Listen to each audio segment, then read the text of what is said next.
Chaos. Within the Final Fantasy family, Stranger of Paradise would have to be that rebellious, edgy, super teen hipster that doesn't want to stick to its family's normalities. Sorry, Dirge of Cerberus, you're being demoted. It's a completely different take on what we're used to when it comes to Final Fantasy, with both its gameplay, presentation, and writing. It's a darker, more brutal take on the IP. Team Ninja are the ones behind this, known for the Ninja Gaiden series, and most recently for Nioh, a mythological feudal Japan take on the Souls formula, which turned out to be an excellent title, which eventually spawned a follow-up. Nioh really stood out in amongst the other Souls-like games at the time due to its setting, but also with its gameplay tropes of being a looter with tiered equipment and a great variety of weapon choice to suit numerous playstyles. It would also have to be one of the faster Souls-like games with its combat speed, so imagine Nioh meets Final Fantasy and in return you get Stranger of Paradise, a Souls-like Final Fantasy game with strong Nioh DNA. It's an interesting mix, but one that works surprisingly well thanks to the incredibly flexible job and class system. The gameplay is certainly this game's high point. You won't be walking away being amazed by level design or its story, but even so, there's still a little something to enjoy in most aspects of this, even if there are some things that need work. Here's my take on the bold new vision of Final Fantasy. A massive shout out to Square Enix for supplying me with early access to the game. Our main protagonist is Jack, a relatively bland looking character compared to what we're used to when it comes to Final Fantasy main characters, with his design being more in line with a western look, something you'd expect out of a beat 'em up for PlayStation 3, but honestly works well for the type of person Jack is. A man with one purpose and one purpose only, to defeat chaos, and will go to the ends of the earth to ensure it happens. He's an aggressive man with little patience. He literally doesn't care about villain backstories. And we Dark Elves... Just tell us about the crystals. That's all I want to know. Just give him what he came here for. Jack is teamed up with two other characters, Jed and Ash, who accompanies him in his search for chaos, and you'll also meet a couple of other characters later on down the track. The game's premise is simple. You're an angry man who's consumed with the mission of defeating chaos within the world of the very first Final Fantasy game. Kind of. As soon as you start, you'll notice that the attire that Jack, Ash, and Jed are wearing doesn't quite fit in with the locals at all, giving this sense that these guys are in fact strangers and don't belong in the world they're in. This immediate disconnect from the protagonists in the world drew me in, as clearly there's something more than just good guy warriors of light set out to defeat evil manifestation of darkness. After some time, we're set out on a task by the King of Cornelia to recover the 4 elemental crystals that are guarded by fiends in order to reach chaos. This isn't the best Final Fantasy story ever told by any means. There's very little cutscenes, with them usually taking place for only a few brief minutes at the beginning of a mission and right before and after a boss encounter. The story starts off pretty one-tone, and honestly throughout the majority of the game, your attention won't be held by its narrative, but certainly does ramp up in the final quarter. I found its ending was a conclusion that was satisfying, wrapping up everything that's transpired throughout your journey to make sense of it, as there's a bit of confusion going on for a while, due to this whole thing of there not being that many cutscenes in this game. A lot of the game's lore, however, isn't so much contained in its dialogue as it is with the information collectibles you'll find in each mission location, known as Fool's Missives, which are further details on characters, backstory, and what's going on. Some of these are out of the way and you won't come across them going down the main path, but I do recommend to find them, as it'll help you make sense of things as you progress with the game's story. However, what shines brightest here in regards to the story is how unapologetically cringe the game's writing is. And I mean this in the best way possible, as it makes so many of the cutscenes throughout just pure entertainment. Jack is such a one-tone character, and the writing is intentional with this, from telling characters to shut up, to dismissing feelings, to going on about chaos absolutely non-stop. There's this moment with Princess Sarah towards the end of the game where I absolutely couldn't contain myself, like, bruh. Are you telling me to flee my city? My people? To run away? Was there not a different way you could have handled that? It makes for this excitement for each cutscene to find out what kind of nonsense Jack is going to say next and how he'll handle a certain situation. It's dry and rough, but works so well and really makes Jack stand out in the sea of Final Fantasy protagonists. Although this wouldn't be the first Final Fantasy game to make use of swearing, it is here, and to be fair, I thought it would be a case of overusing cursing throughout due to the way the game is portrayed, but it's used in moments that make sense, building onto that over-the-top raw edgy factor.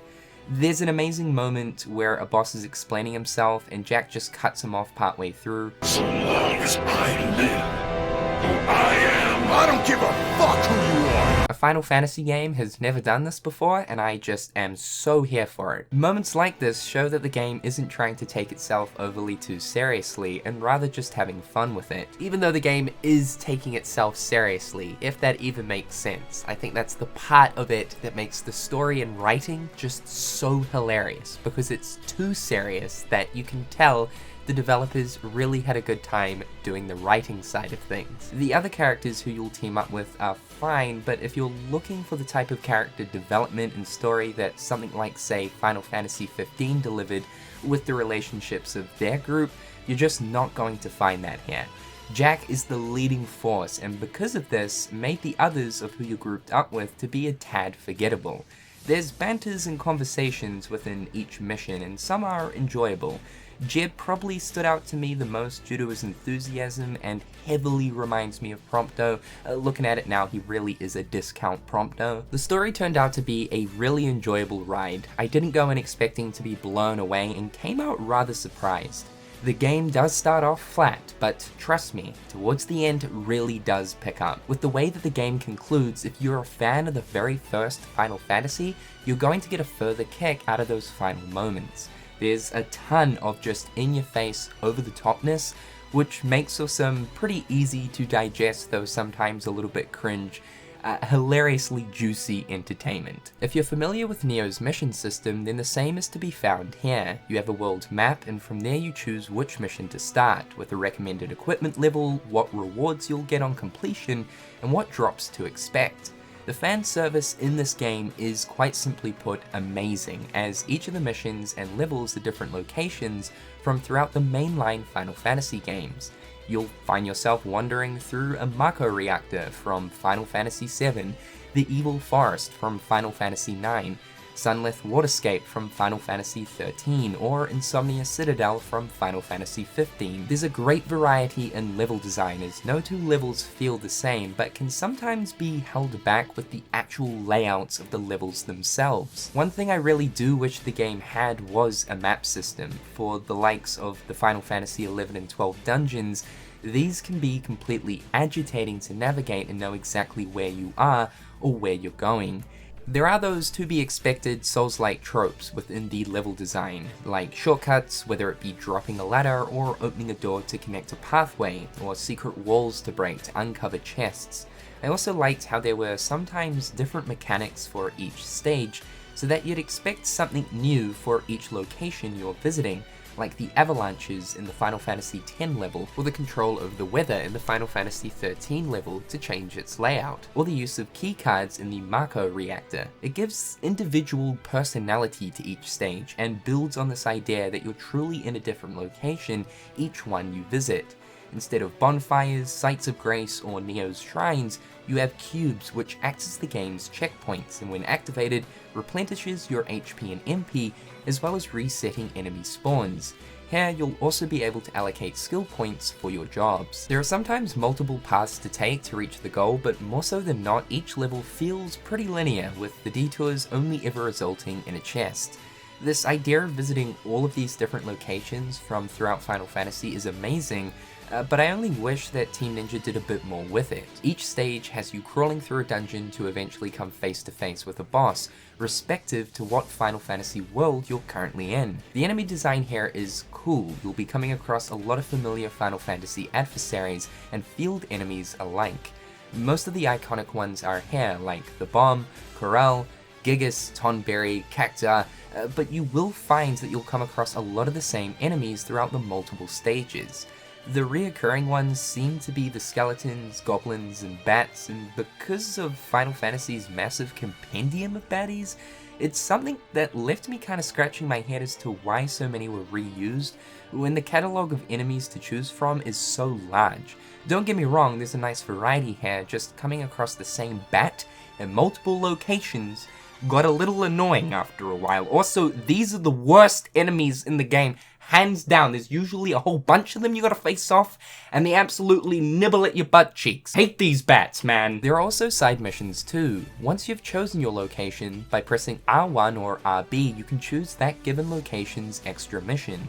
These are higher leveled than the corresponding main mission, but usually lower than what your next main mission will be, so I'd advise doing these between to garner some slightly stronger gear before progressing onwards. They usually consist of finding and defeating a set amount of strong enemies, collecting an item, or reversing a boss.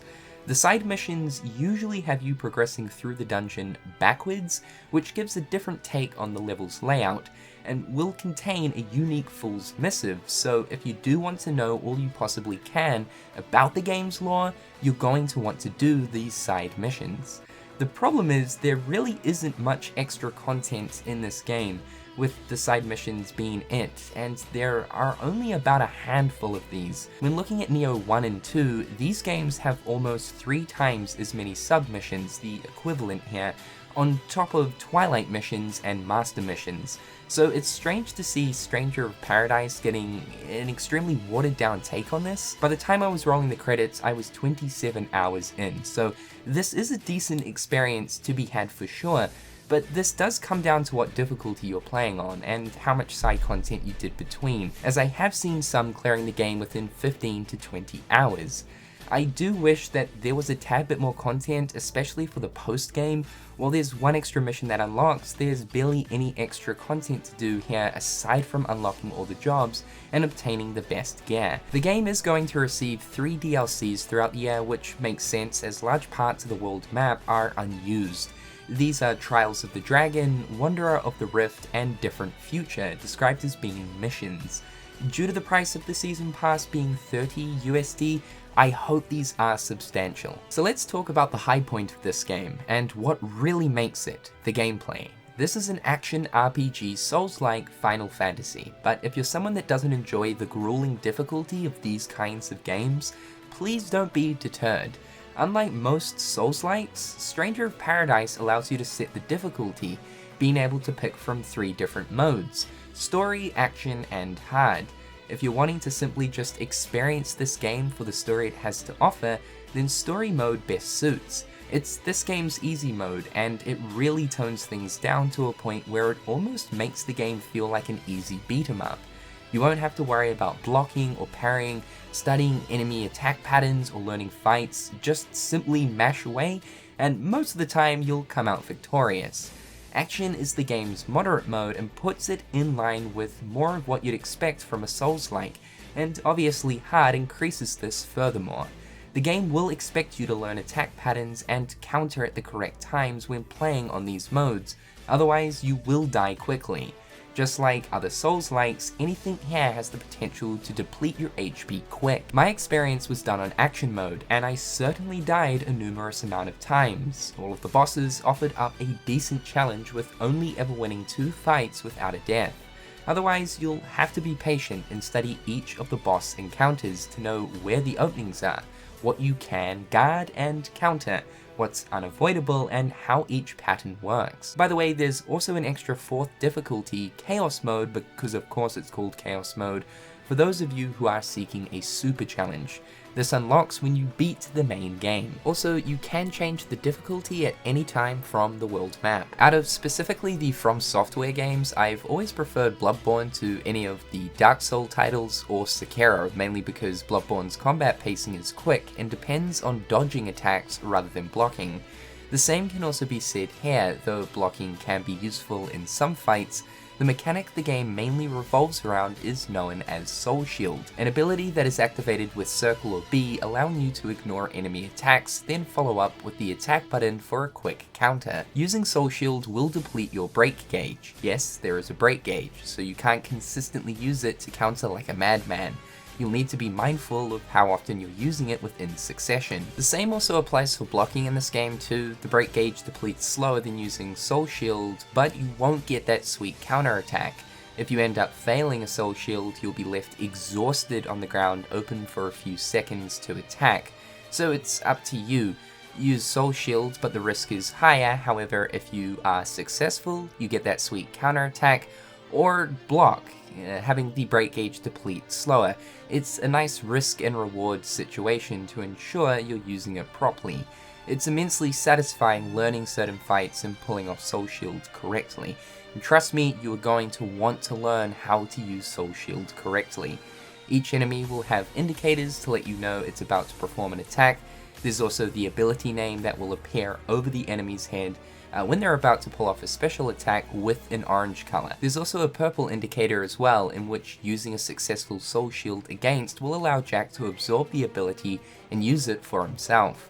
Then there's the red indicator, which are unavoidable attacks, meaning you won't be able to defend against and it's best to dodge. When you deplete an enemy's break gauge, you'll have the option to perform an execution attack. These are brutal and are something akin to the executions you'd find in a game like God of War. They're performed on field and boss enemies alike, and there's some super badass ones in here. It generally results in Jack breaking a neck, ripping off a head, crushing something. There was even eye gouging there. Like, even though it's a Final Fantasy title, it really doesn't hold back. Oh, and there's blood. While the use of blood isn't new to Final Fantasy, this is certainly the heaviest use of which in the franchise, with Jack usually being covered in it as he slices his way through baddies. As I said, Neo's gameplay is quick, and that shines through even more so here in Stranger of Paradise. If you are familiar with Neo, you'll actually notice that there's quite a few different reused animations here. The job system, though, is absolutely incredible. There's a total of 27 jobs along with 8 different weapon types. This means that there should be a playstyle here that suits most players, and with how flexible and universal this system is, you can really customize it to best suit you. You're able to switch between 2 jobs on the fly with the press of triangle or the Y button. I decided to roll with the knuckle weapon jobs like Puglist, Monk, and Assassin, along with the mage jobs for my playthrough. I had access to quick melee attacks with Knuckles, and if I needed to attack enemies from afar or utilize the weaknesses, Mage worked out best. As you defeat enemies, you'll garner XP for your job, which after a while will level up to a cap of 30. There's a skill tree for each job that allows you to unlock a bunch of passive and active abilities on top of perks. Also, there's not much of a punishment for dying in this game, as you don't lose XP upon death, and your stats are determined from the gear that you're equipped with that you acquire through loot. Rather, the only sort of punishment you'll get here is your MP being slightly reduced, which is the resource to use to pull off special attacks and abilities. You'll begin the mission with 2 MP bars, but as you pull off attacks and counters, this bar will increase. So try your best not to die, that way you're able to pull off more special moves. There are 3 tiers of jobs: basic, advanced, and expert. The higher tiers will unlock when you reach the bottom of the skill tree of a specific job, with the unlock of some jobs requiring you to level up other jobs. This is neat because it makes you try out what else is to be offered, and how the weapons used primarily for specific basic jobs end up being used for expert in jobs that you otherwise wouldn't expect that weapon to be used in. However, it is wise to level up other jobs to unlock some of their respective active abilities, so long as the job you're using utilizes that weapon type. So if you've unlocked abilities for Knuckles through Puglist, you'll be able to use the abilities you unlocked there for any other class that uses knuckle weapons. This means that by the end of the game, you'll have a wide variety of different combat options to choose from. There's also command abilities, which are activated by holding down L2 or LT and pressing the corresponding button. These are mainly buffs that you can apply, but can also give you active benefits, like one allowing you to teleport instead of basic dodging for a period of time. These are unlocked within the skill tree, and once unlocked can be used with any job and any weapon. If you plan on rolling a mage job, definitely grab Reinforce, which is acquired through the start job Swordsman. It heavily decreases the amount of time it takes to use charge attacks, meaning casting times are massively reduced. Also, there is some gear throughout the game that has exclusive abilities, so not all active combo abilities in the game are unlocked via leveling up. Some are attached to gear. Between the on-the-fly job switching and universal options of attaching different abilities gained from numerous different jobs, you can really make it your own. The gameplay is straightforward but holds incredible depth if you want it to. You attach the active abilities you unlock to different inputs of the attack button. Your first ability is bound to R2 or RT, which is exclusive to your current job and can't be changed, but as you press the attack button and go into your combo, the ability that R2 will activate becomes different. In total, you can have 8 different abilities bound. Some moves can only be bound to certain inputs, so you don't have complete freedom, but due to the number of moves at your disposal through unlocks, this game's combat can be super technical. Again, if you want it to be. Loot is a massive part of this game, as you're going to be picking it up all the time. Like, all of the time. This is part of what made Nioh stand out, how it delved into the looter side of things, but Stranger of Paradise throws an overwhelming amount of loot at you. You can turn on selective loot in the options menu to only pick up certain rarities, which does help. I do recommend this.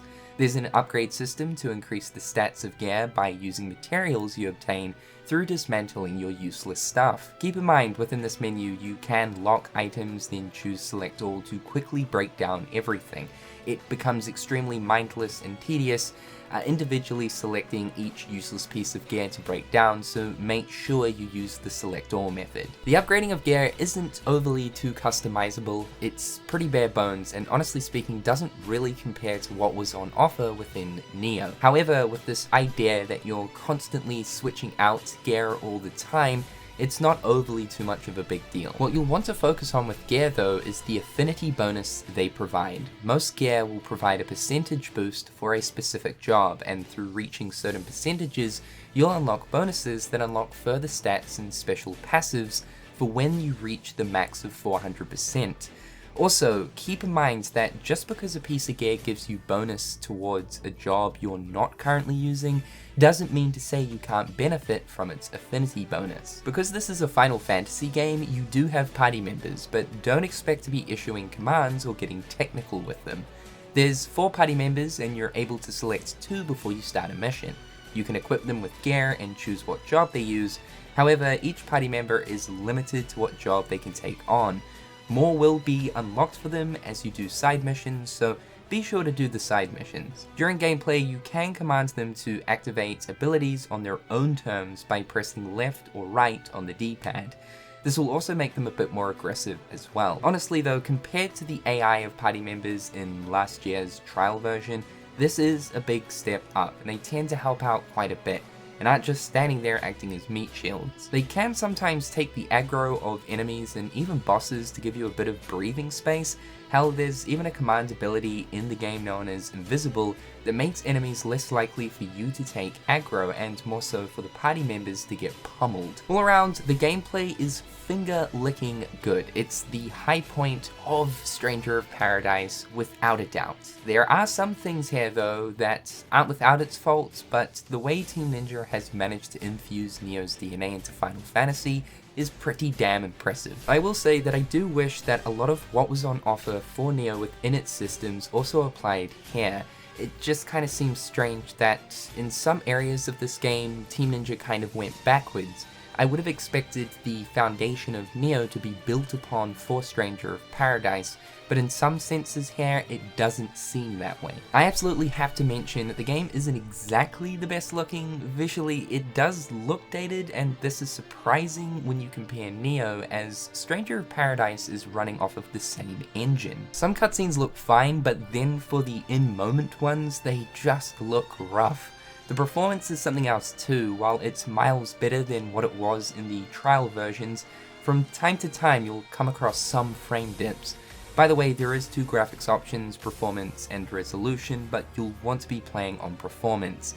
It didn't impact my experience overly too much though, I will tell you that, and for the most part, I was usually hitting 60 FPS. In conclusion, Stranger of Paradise is without a doubt a Final Fantasy unlike any other, and truly stands out among the rest. It doesn't contain a groundbreaking story for the series, but rather one that's fun and full of hilarity, even with its dark tone. It's a breath of fresh air as it's a first for the franchise, and even though there's some stuff that obviously needs work, I had an absolute blast. I feel like this will end up being one of those appreciated hidden gem titles of Square's as time progresses, and I only hope that later on down the line we see a follow-up with the necessary improvements made. Trust me when I say this, don't sleep on this one. It's a lot of fun.